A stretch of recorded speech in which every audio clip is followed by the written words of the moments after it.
حضرت ابو هريره رضی الله تعالی عنہ نے روایت ته ده فرمایي چې نبی کریم صلی الله علیه وسلم فرمایلی چې حج عمره کوونکې چې دی دا د الله جل شانه ملمان دي، دا د الله ملمان دي. د حجیان او عمره کوونکې څوک چې حج کې څوک چې عمره کې دا د الله ملمه وي، او که چېرته هغه د الله نه دعا وغواړي نو الله دغه مغفرت کوي، او که د الله نه مغفرت وغواړي الله ورته مغفرت کوي. د دې حدیث روایت ابن ماجه کړی دی. محترم مسلمانانو ورونو، دې حدیث دا خبره معلومه شوه چې حجیان او عمره کوونکي دا د الله ملمانه دي، د الله ملمستیا ته تللي دي، د الله خاص ملمانه دي.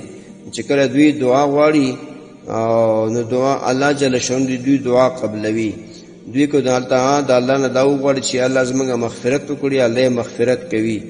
د دې وجه نه حاجیانو صاحبانو ته شکل حج ته ځئ یا عمره ته ځئ نو هلته د الله نه دعا ډېره غواړئ. تاسو د الله ملمانه یاستئ، نو چې ته د الله نه شی غواړې لکه دنیا کې ته ملمه یې کور ته لاړ شي او د کور مالک ته وایي ما ته اوبه راوړه، اوبه درته راوړي، چای راوړه، چای درته راوړي، ډوډۍ راوړه، ډوډۍ درته راوړي، ښه کرام دې کوي، نو هره خبره دې مني، جایز خبره. نو دارنګه چې ته هلته مکې مکرمې ته لاړ شي ته د الله ملمه یې، چې ته د الله ملمه شوې نو الله نه غواړه. الله نه چې څومره دعاګانې غواړي الله ستا دعا قبلوي. چې د الله نه دا غواړي چې الله زما مغفرت نصیب کړي، الله زما ګناهونه معاف کړي، نو هلته الله ستا ګناهونه معاف کوي، ستا مغفرت کوي. د دې وجې نه حاجیانو صاحبانو چې هلته لاړ شئ سوچ او فکر دا وکړئ چې ما نه کومه ګناه شوې ده، کومه ګناه مې کبیره کړې ده، نو هلته ښه په صدق دل سره توبه وباسئ. توبه دغه ده چې ته کوم کار دې کړی په هغې پښیمانه شي او بیا په زړه کې دا قصد وکړي چې بیا به دا کار نه کوم.